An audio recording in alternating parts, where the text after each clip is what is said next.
il reste encore 2 matchs du Stade français,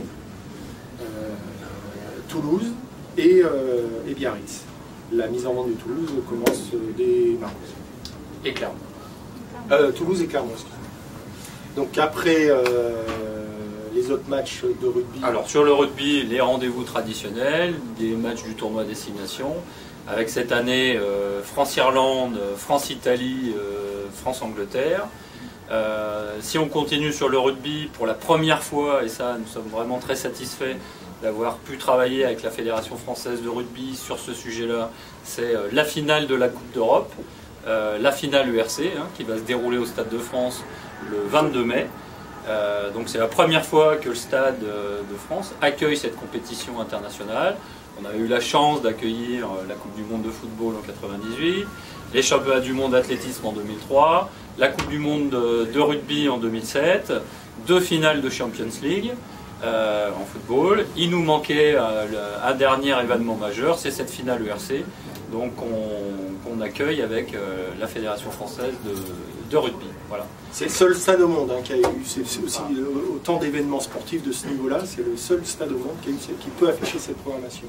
On espère tous qu'une équipe française va se qualifier, mais il faut quand même d'ores et déjà savoir que cette finale, c'est vendu, puisqu'aujourd'hui le rugby fonctionne plutôt bien, donc cette finale est déjà vendue. Et puis après, dernier événement rugby de la saison sportive, la finale du top 14, le week-end d'après.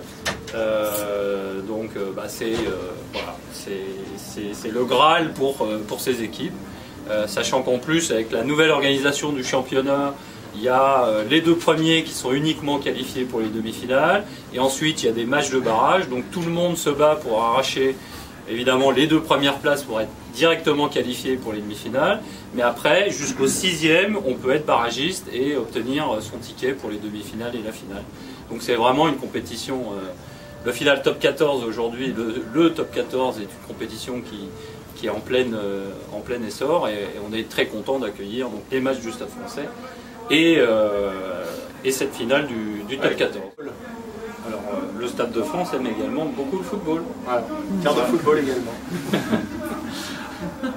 Donc sur le football, équipe de France. Équipe de France. Voilà. Donc, ça reste le stade de l'équipe de France avec des matchs qui sont des matchs à enjeu, bien sûr, le dernier France-Irlande.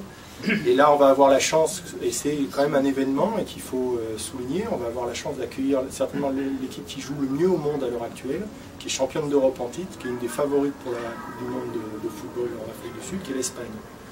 Donc je pense que ça va être très demandé. Ça va être... c'est un match qui s'annonce encore à guichet fermé. Sold out. Il reste des billets à vendre, mais on sait très bien que le stade sera plein. Qu'est-ce qu'on peut dire sur le foot? La Coupe de France, quand même, la finale. Les deux finales. Finale de Coupe de la Ligue et finale de la Coupe de France. Voilà. Donc vous l'avez peut-être lu, vous l'avez sûrement entendu. À un moment donné, la Coupe de la Ligue était une compétition qui pouvait potentiellement être mise en cause. Finalement, la Ligue nationale de football a re-signé pour 3 ans avec France Télévisions en tant que diffuseur de cette compétition.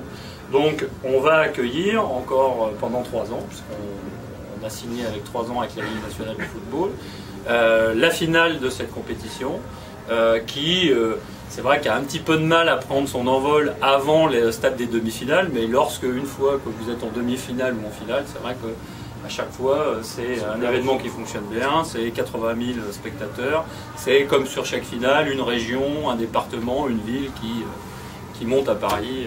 Et qui s'empare du stade. Exactement, voilà. La finale de la Coupe et de la France. finale de la Coupe de France. Alors si on doit continuer dans le sport, on a un événement qui est majeur, qui est peut-être, à mes yeux, pas assez soutenu par la presse, qui est le meeting d'athlétisme, meeting Areva.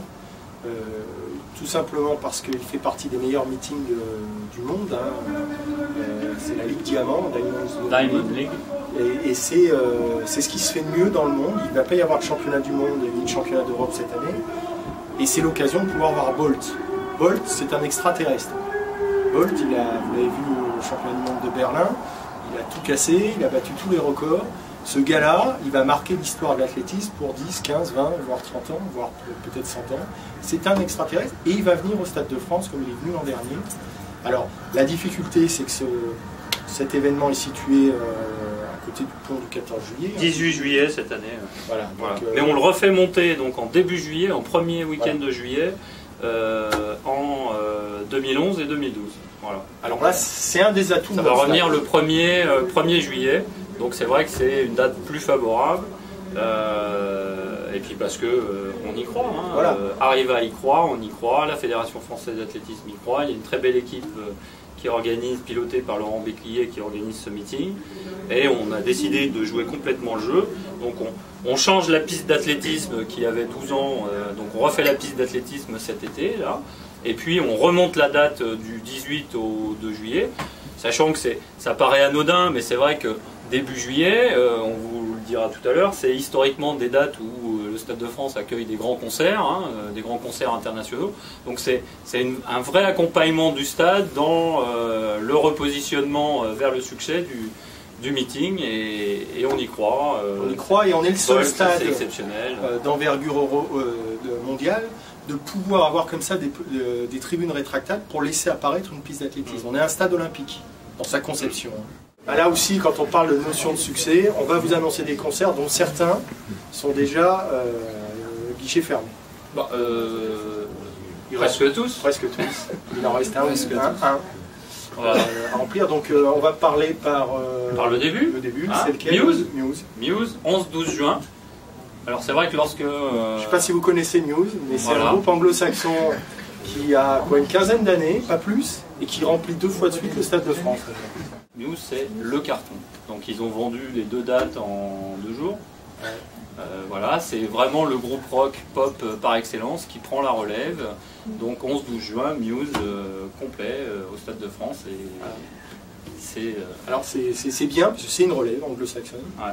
Puisque derrière on a les papis du hard rock qui reviennent, qui ont cartonné l'an dernier, qui ont encore rempli là aussi pareil. Hein, c'est des événements qui se remplissent en 3-4 heures.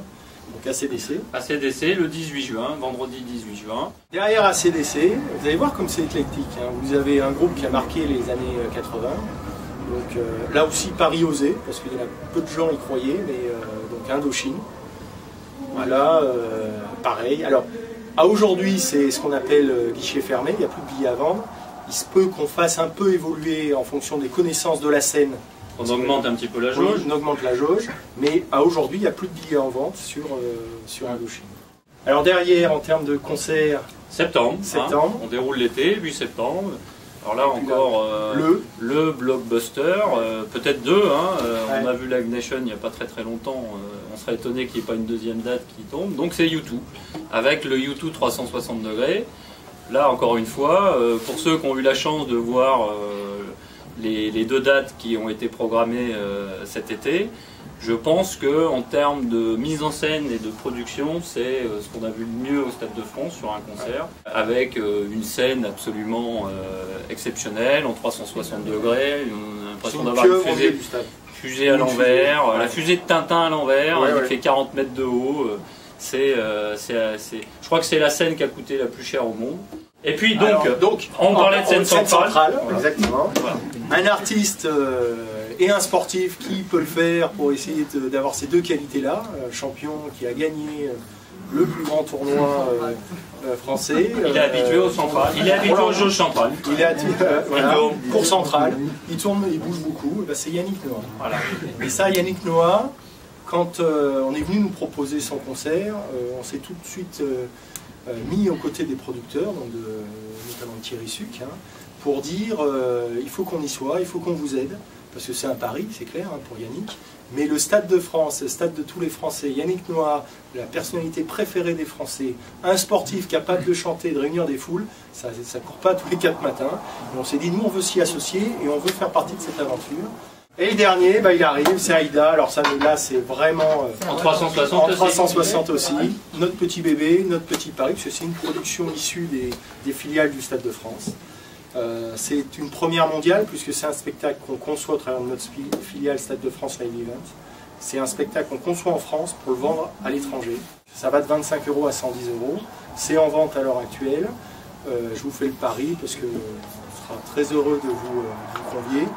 Je fais le pari que ce stade sera plein pour Aïda, parce que c'est des événements hors normes encore une fois.